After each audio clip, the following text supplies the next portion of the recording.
किसान भाइयों नमस्कार, मैं विकास गौड़, हमारे चैनल में आपका स्वागत है। आज की इस वीडियो में मैं आपको बताने वाला हूं अगेती आलू में क्या इस समय स्थिति बनी हुई है।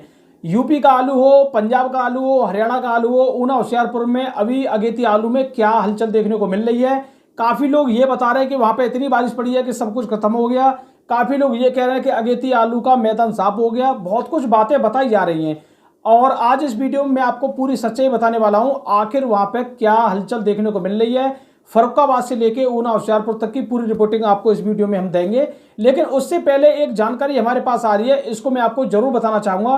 तो अब मैं बात करता हूं हाइब्रिड वाले किसानों के बारे में, जो कि मुझे एक जानकारी मिली है। बहुत ज्यादा किसानों से मैंने जानकारी ली है इसके बारे में और सभी किसान भाइयों ने ज्यादातर यही बताया है।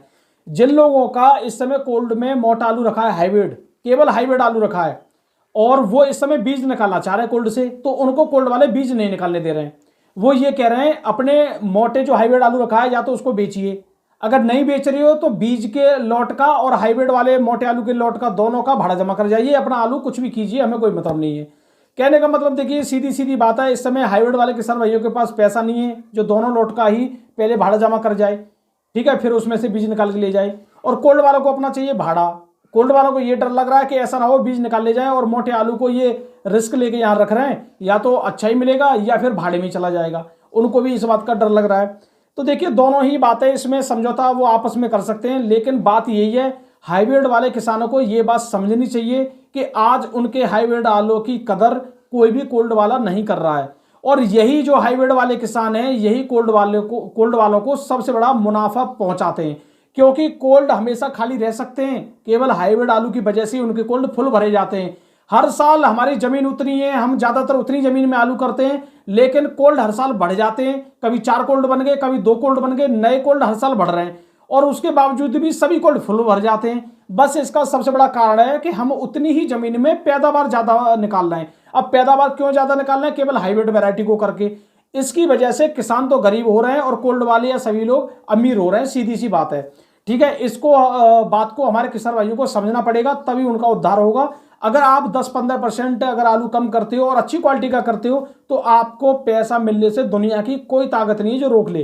कितनी भी कोई षड्यंत्र रख ले, कोई कितना भी हमारे किसान भाइयों को उल्टी सीधी अफवाह फैला दे, लेकिन तेजी वो रोक नहीं पाएंगे, ठीक है। सीधी बात ये है। देखिए, एक मैनपुरी के किसान है, उन्होंने क्या किया इस बार 2023 में, वो हाइब्रिड से इतना परेशान हो गए तो उन्होंने एक भी बीघा हाइब्रिड नहीं किया। टोटल चिप्सन आलू, सूर्य आलू और हाईलैंड, मेम्फिस वगैरह यही वेरायटी वो लोग कर रहे हैं।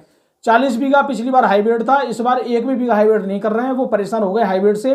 उनके पास हाइब्रिड के अभी भी 1000-1100 पैकेट हैं। वो यही उम्मीद लगा रहे हैं कि मेरा 400 रुपये तक भी बिक जाए तो मैं बेच दूंगा। लेकिन कोल्ड में रेट लग रहा है 300 रुपये, 300 रुपये में 150 रुपये भाड़ा देना है। अब लगा लीजिए उन किसानों को क्या मिल रहा है, 1000 पैकेट में भी उनको कुछ नहीं मिल रहा।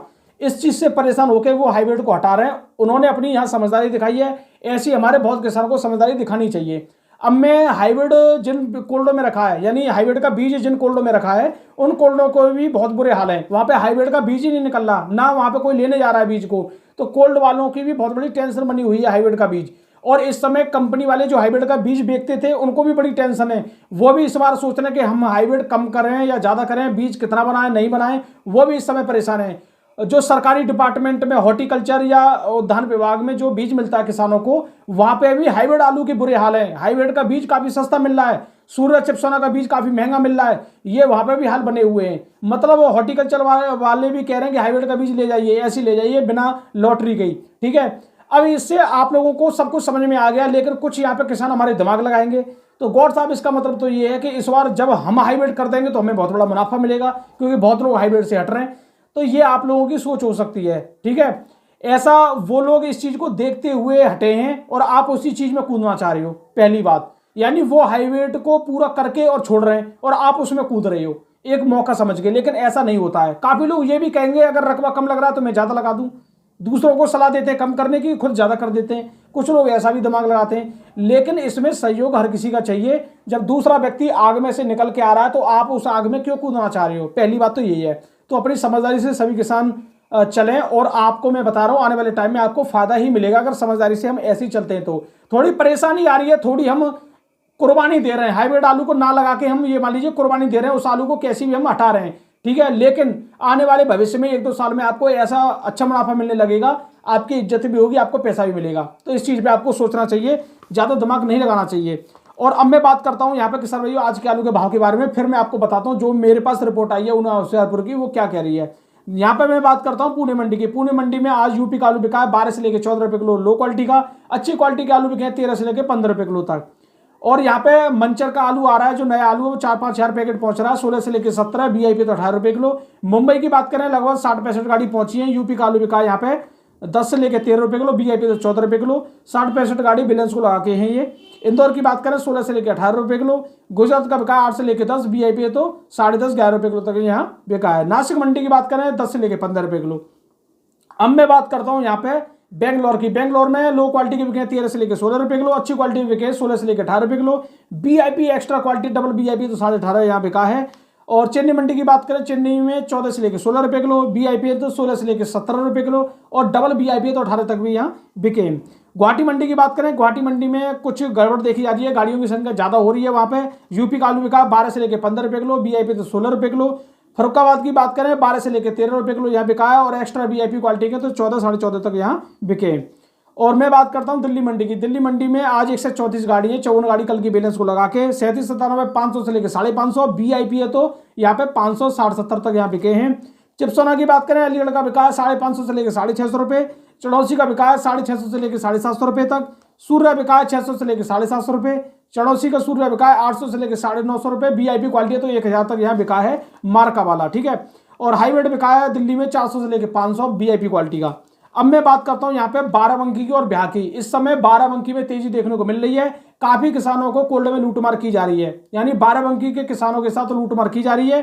बिहार में तेजी है, बिहार में तेजी की वजह से बाराबंकी में तेजी आनी चाहिए, लेकिन कुछ व्यापारी लोग वहां पे किसानों को तेजी नहीं दे रहे हैं। बाराबंकी में जो पहले बिल्टी का रेट 900 950 रुपए के आसपास था, आज वो 1050 रुपए तक यहाँ पे पहुंच चुका है। 1050 रुपए बिल्टी का रेट पहुंच चुका है, लगभग 100 रुपए की तेजी आ चुकी है बिल्टी में। लेकिन जो आलू पहले 350 रुपए बिक रहा था, आज वो आलू फिर 400 425 रुपए तक ही बिक रहा बढ़िया क्वालिटी का, जबकि 450 तक बाराबंकी के किसानों का आलू यहाँ बिकना चाहिए था। लेकिन बिक क्या रहा है बाराबंकी में 370 से लेकर 400 425 रुपए तक, बढ़िया क्वालिटी तो 425, नहीं तो 370 से लेकर 400 तक यहाँ बिक रहा है। जबकि ज्यादातर किसानों का बाराबंकी में 400 से ऊपर आलू अब बिकना चाहिए, जैसे बिल्टी का रेट है। या बिहार में जो तेजी देखने को मिल रही है, बिहार में 1150 से लेकर 1200 रुपए तक के सौदे हो रहे हैं। पहले बिहार में 1050 के सौदे हो रहे थे, तब बाराबंकी में बिक रहा था 350 रुपए आलू। अब बिहार में बिक रहा है 1150 1200 रुपए तक, तो बिहार में लगभग 400 450 रुपए तक के सौदे यहाँ होने चाहिए, ठीक है। और वहां पे किसानों की भी गलती है। बाराबंकी में किसान भी धुआंधार आलू बेचने जा रहा है, कोई कह रहा है 350 में दोगे तो 350 में दे देता है, कोई 400 मांग रहा है तो 400 में दे देते हैं, जैसा तुक्का लग रहा है वैसे दे रहे हैं। बाराबंकी के किसान काफी घबरा रहे हैं, जबकि घबराने वाली इतनी कोई बात नहीं है। बाराबंकी का आलू काफी तेजी से निकल रहा है, ठीक है, और डिमांड भी बनी हुई है। बाराबंकी के राजेंद्र वन आलू की डिमांड रहेगी, कोई भी दिक्कत वाली बात नहीं है। अब मैं बात करता हूँ ऊना होशियारपुर के बारे में। देखिए ऊना होशियारपुर की रिपोर्ट हमारे लिए ये मिल रही है कि पंजाब में काफी ज्यादा भयंकर बारिश पड़ी है, ओले भी पड़े, लेकिन गुरदासपुर पठानकोट इधर की साइड तो बहुत ज्यादा तबाही आई है बारिश से। लेकिन कैथल में भी कल बारिश पड़ी थी, ओले भी पड़े थे। अब आलू की फसल की बात करें तो आलू की फसल में जो नुकसान की खबर आ रही है, ज्यादा भयंकर नुकसान की खबर नहीं है, हाँ, लेकिन थोड़ा बहुत तो नुकसान वहां पे भी हुआ है, ये भी खबर आ रही है। अब देखिए कैसे हुआ है, कुछ जगह तो पड़ गए ओले और बहुत तेज बारिश, और कुछ जगह कुछ नहीं है। तो इस तरह का आपको मैं बता दूं यूपी में भी हुआ है। यूपी में खंदौली में इतनी तेज बारिश पड़ी है कि खंदौली में 4-5 दिन तक कोई आलू नहीं गाड़ सकता है, और खंदौली में सादाबाद में कुछ नहीं, धूल उड़ रही है, जबकि खंदौली और सादाबाद बिल्कुल पास में। तो ऐसे ही होशियारपुर या ऊना में भी यही खबर है। तो कुछ जगह तो एकदम ऐसा लगा कि यहाँ बारिश पड़ गई, और कुछ जगह कुछ नहीं है। इस तरीके का वहां पे भी माहौल देखा गया। लेकिन अगर कोई ये कह रहा है कि सब कुछ खत्म हो गया, तबाह हो गया, मैदान साफ हो गए, तो ऐसी कोई खबर नहीं है, और हम भी नहीं चाहते किसी किसान को कुछ भी ऐसा कुछ हो, ठीक है। अब मैं बात करता हूं यूपी में जो अगेती आलू है। और देखिए हरियाणा के किसानों से मैंने बात की है, या पंजाब के किसानों से मैंने और भी बात की है, तो वो ये कह रहे हैं कि हमारे यहाँ अब 4-5 दिन तक कोई भी पक्के के लिए कोई बुआई नहीं करेगा। इतनी तो वहां पे मतलब मिट्टी गीली हो चुकी है, बुआई नहीं कर पाएंगे 5-6 दिन तक। तो 1 हफ्ते की बात गई पक्के आलू की, ठीक है। और अगर मैं यूपी की बात करूं, यूपी में क्या रहा है, यूपी में फरुखाबाद में काफी बारिश पड़ी है, तो वहां पे क्या है कि वहां पे भी बुआई रुक गई है। 2-4 दिन के लिए आराम से वहां बुआई रुक जाएगी। हमारे उत्तर प्रदेश में अलीगढ़ में भी कल रात को बारिश पड़ी है, हमारे यहाँ पे भी कोई जुताई नहीं हो रही है आज किसी भी खेत में, क्योंकि मिट्टी में काफी ज्यादा नमी आ गई है। इसकी वजह से उनको 1-2 दिन धूप मिलेगी, तब कुछ देखा जाएगा। और इस समय पंजाब और हरियाणा में बादल अभी भी छाए हुए हैं। आगे क्या होगा ये कोई नहीं जानता, लेकिन जो रिपोर्ट अभी तक जो हमारे पास आई है वो एकदम ऐसी रिपोर्ट आई है जो मैंने आपको बताया है। और मैंने अपने ग्रुप पे, अपने व्हाट्सएप ग्रुप पे वीडियो भी डाली है। आज की किसान भाई ने तारीख भी बताई है कि मैं इस समय खेत में हूँ, वो तारीख ये है, मेरा आलू 3 दिन का हो चुका है, सब कुछ वहां पे बताई है। जो लोग ग्रुप में अभी तक नहीं जुड़े हमारे व्हाट्सएप ग्रुप में, वो जुड़ सकते हैं। हो सकता है इस वीडियो के नीचे में डिस्क्रिप्शन में लिंक डाल दूंगा ग्रुप की, उस पर लिंक पर क्लिक करो और डायरेक्ट हमारे ग्रुप में पहुंच जाओ। लेकिन अपनी वहां पे थोड़ी अच्छी जानकारी के लिए उसमें जुड़े, कुछ फर्जी जो लोग जानकारी देते लेते हैं उनसे दूर रहें, ठीक है। तो किसान भाई वीडियो देखने धन्यवाद। मैं विकास गौड़, नमस्कार।